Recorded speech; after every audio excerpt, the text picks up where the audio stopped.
Next topic देखेंगे coordination compounds में कि हमने अभी सीएफटी को सारी बॉन्डिंग की थ्योरीज हमने कंप्लीट की थी। पहले हमने वर्नर की थी, फिर हमने वैलेंस बॉन्ड थ्योरी की थी और फिर क्रिस्टल फील्ड थ्योरी की थी। तो अब कुछ छोटे छोटे से टॉपिक्स हैं इस यूनिट में, तो उनको हम कवर अप करेंगे। तो नेक्स्ट है, देखो बेटा, stability of coordination compounds in solution. ठीक है, तो देखो ये क्या है। देखो, जब हमने डबल साल्ट और जो हमारे कॉम्प्लेक्सेस हैं उनके बीच में जब डिफरेंसेस करे थे, तो वहाँ पर हमने ये देखा था कि जब हम इसको पानी में डालेंगे तो जो इसके साथ अगर कोई सिंपल आयन है तो वो तो अलग हो जाएगा, बट जो लिगेंड्स और जो मेटल आयन आपस में बंधे हुए हैं ये आपस में कभी भी अलग नहीं होते हैं। ठीक है, ये इतना स्टेबल बन जाता है कॉम्प्लेक्स हमारा कि भाई अगर एक स्क्वायर ब्रैकेट के अंदर जो कुछ भी आ गया, हमारे जो मेटल आयन और लिगेंड्स आ गए वो आपस में हमेशा बंधे रहेंगे। हम पानी डालेंगे तब भी अलग नहीं होंगे। बट ये हमारा जो कॉम्प्लेक्स के अंदर लिगेंड्स और मेटल आयन है, तो कई बार हमारा बहुत स्लो रेट से ही सही, कई बार इनमें भी फर्दर हमारा थोड़ा डिसोसिएशन होने लग जाता है। ठीक है, तो बट वो इक्विलिब्रियम में आता है कि भाई जैसे कुछ ये आयंस बन गए और हमारे ज़्यादातर इंटैक्ट फॉर्म में, तो उनके बीच में एक इक्विलिब्रियम एग्जिस्ट कर जाता है कि भाई मान लो ये 3 पॉजिटिव तो कॉपर नहीं बनाएगा, ऐसे करके। तो मान लो ये हमारा इस तरीके से कि जो हमारा कॉम्प्लेक्स है वो भी फर्दर हमारा क्या हो गया, थोड़ा थोड़ा सा डिसोशिएट हो गया। अब हम इसी बेसिस पर एक तरीके से किसको जज करेंगे, स्टेबिलिटी ऑफ कोऑर्डिनेशन कंपाउंड्स।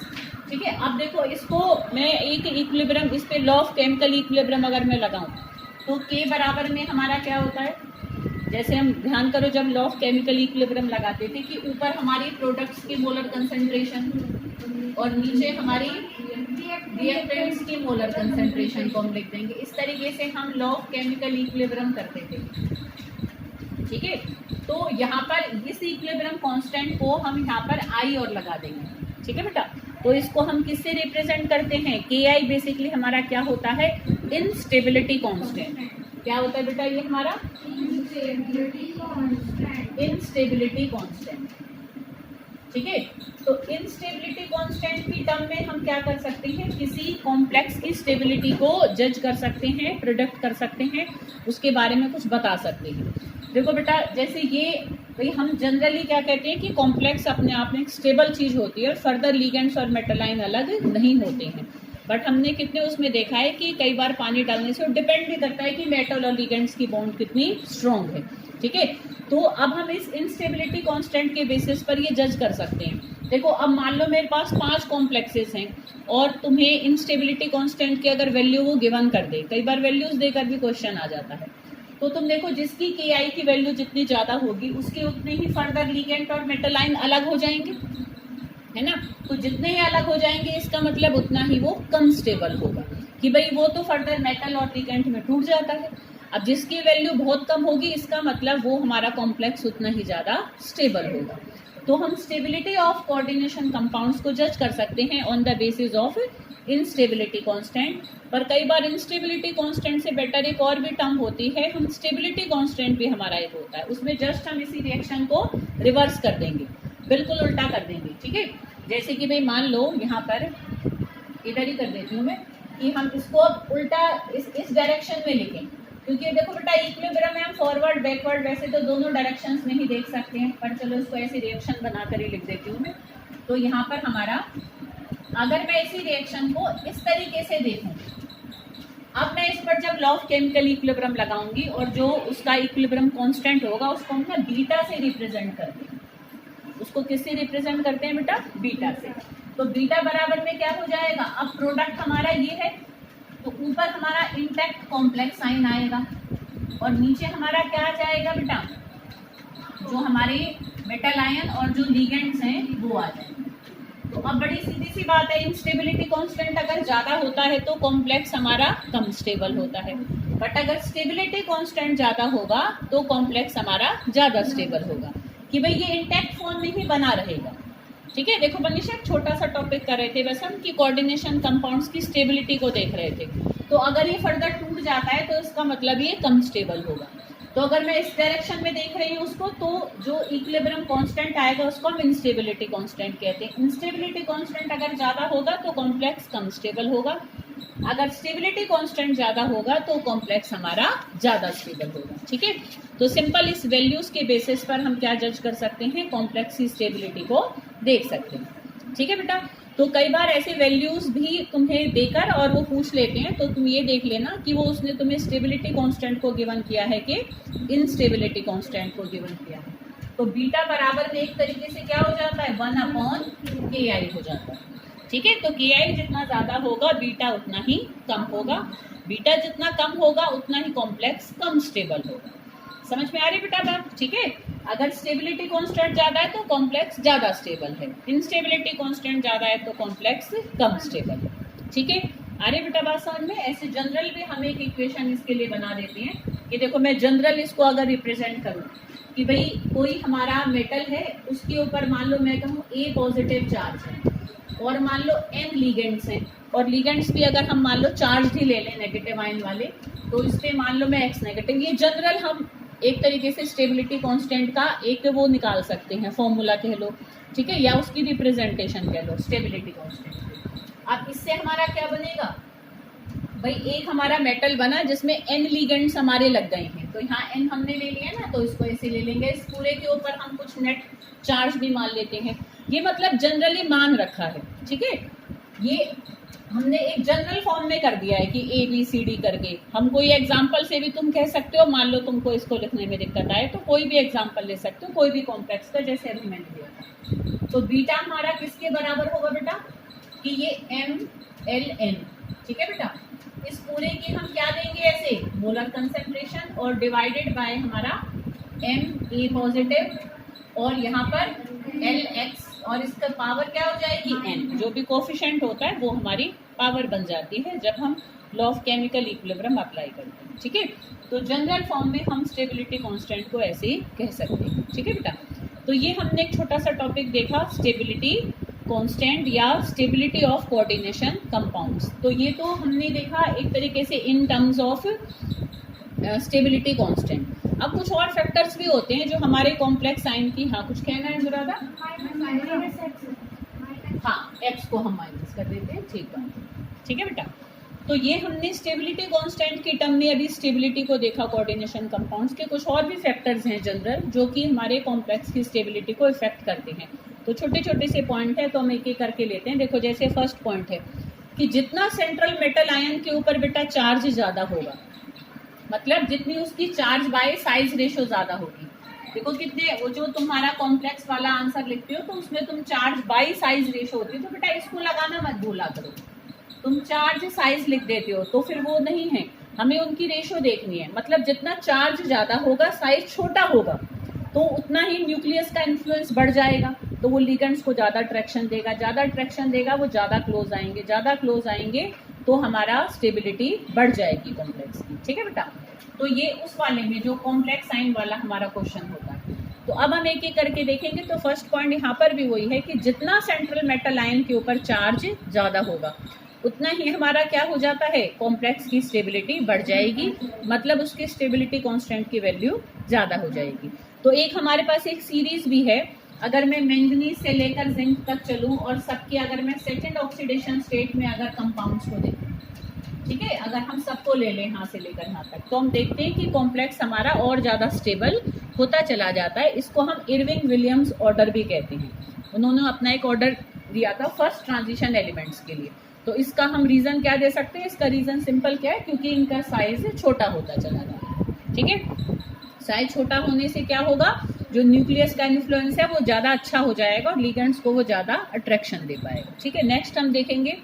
देखो, मेटल आयंस के नेचर के बेसिस पर ना हम कॉम्प्लेक्सेस को दो भागों में बांट देते हैं। ठीक है, वी कैन डिवाइड द, जो हमारे जितने भी मेटल्स एक तरीके से जो कॉमन मेटल्स हैं जो कॉम्प्लेक्सेस बनाते हैं, तो हम उनको दो क्लासेस में क्लासीफाई कर सकते हैं। एक है हमारी क्लास ए एक्सेप्टर्स और एक होते हैं बेटा क्लास बी एक्सेप्टर्स। तो क्लास ए एक्सेप्टर्स में हमारे देखो कौन से मेटल्स आते हैं, फर्स्ट सेकंड से लेकर तुम 6th ग्रुप तक पहुंच जाओ। ठीक है, 6th ग्रुप में हमारा देखो बेटा कौन से वाले होते हैं, 6th ग्रुप में हमारा आ जाता है क्रोमियम।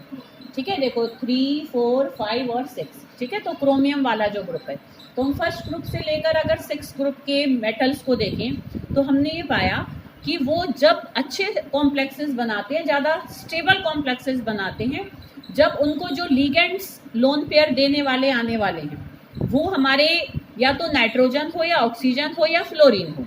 मतलब जो हमारे 15, 16, 17 ग्रुप का बिल्कुल टॉप मोस्ट मेंबर है। भाई 15 ग्रुप का सबसे ऊपर का मेंबर कौन है? नाइट्रोजन। 16 का है ऑक्सीजन, 17 का है फ्लोरीन। ठीक है, क्योंकि देखो बेटा ये वाले जो है ना, ये बड़े साइज के मेटल्स होते हैं, तो इनको एक तरीके से इनको अट्रैक्शन देने के लिए अगर वो हमारा ज़्यादा ऐसे हमारे आयन ऐसे हमारे एक तरीके से लिगेंड्स होंगे, उसमें एटम ऐसा हो जिसका साइज बहुत छोटा है, तो वो अपना लोन पेयर जल्दी देना चाहेगा, क्योंकि वो खुद बहुत सारे इलेक्ट्रॉन रिपल्शन से परेशान है। ठीक है, तो जो ऐसे एटम्स जिनके पास अपना एक तरीके से जो लोन पेयर को देने के लिए जो जल्दी आतुर हैं, क्योंकि वो अपनी इलेक्ट्रॉन रिपल्शन से परेशान है, तो जो जल्दी लोन पेयर दे सकते हैं, ऐसे एटम अगर इन मेटल आयंस के साथ बंधेंगे जिनका की साइज बड़ा है, तो कंपैरेटिवली स्टेबल कॉम्प्लेक्स बनेगा, बजाय कि वो कोई और डोनर एटम वाला लिगेंड लेकर चले।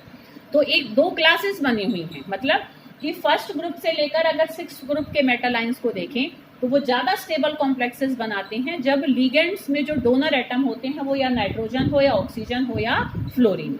ठीक है, तो एक ये कैटेगरी बनी हुई है स्टेबल कॉम्प्लेक्सेस की। क्लियर? अब एक और कैटेगरी हमारी कौन सी होती है? क्लास बी एक्सेप्टर्स, कि 6th ग्रुप के बाद जितने मेटल आयंस कॉम्प्लेक्सेस बनाते हैं। अब हम 7th, 8th, 9th, 10th lanthanides, actinoids है ना, इन सब में अगर हम पहुंचे, तो अगर हम 7th से लेकर आगे की तरफ चलें तो हमने देखा ये ज़्यादा अच्छे कॉम्प्लेक्सेस बनाते हैं जब हमारे इन्हीं ग्रुप्स के 15, 16, 17 ग्रुप के लोअर मेंबर्स, जैसे सल्फर हो गया, फॉस्फोरस हो गया, क्लोरीन हो गया, समझ रहे हो? तो इन्हीं ग्रुप्स के जिनके की नाइट्रोजन, ऑक्सीजन, फ्लोरीन होते हैं, इनके नीचे के मेंबर्स अगर आ जाएं तो हमारे वो स्टेबल कॉम्प्लेक्सेस कब बनाते हैं? जब हमारे मेटल आयंस यहाँ 6th ग्रुप के बाद हों। क्योंकि देखो यहाँ मेटल का साइज छोटा हो गया, फिर लिगेंड का बढ़ गया, तो एक सिमेट्री बनी रहती है ना, कि वहां पर डोनर एटम छोटा था और मेटल आयन बड़ा था। यहाँ पर हमारा क्या हो गया? मेटल आयन छोटा हो गया, डोनर एटम थोड़ा सा बढ़ गया, तो एक सिमेट्री दोनों जगह बनी हुई है। तो ये चीज़ एक्सपेरिमेंटली भी हमने देखी है कि स्टेबिलिटी अगर जब हम चेक करते हैं, अगर हम के को भी देखें, जो वैल्यूज़ निकाली हैं एक्सपेरिमेंटली, तो जो हमारा स्टेबिलिटी है, जो स्टेबिलिटी कांस्टेंट है, वो तब ज़्यादा आता है कॉम्प्लेक्सेस का जब ग्रुप फर्स्ट से लेकर 6th वाले तो बनाते हैं कॉम्प्लेक्सेस ऐसे वाले लिगेंड्स के साथ जिसमें डोनर एटम नाइट्रोजन, ऑक्सीजन या फ्लोरीन। और 6th ग्रुप के बाद की जो मेटल एटम्स हैं वो अच्छे कॉम्प्लेक्सेस बनाते हैं जब 15, 16, 17 ग्रुप के लोअर मेंबर्स हमारे लिगेंड में डोनर एटम बिहेव करें।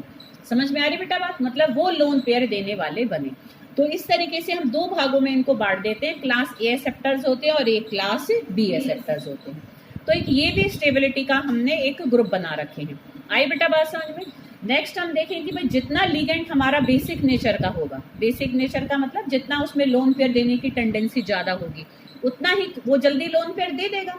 जब जल्दी दे देगा तो कॉम्प्लेक्स हमारा ज़्यादा स्टेबल बनेगा। ठीक है, greater the basic strength of ligands more stable is the complex.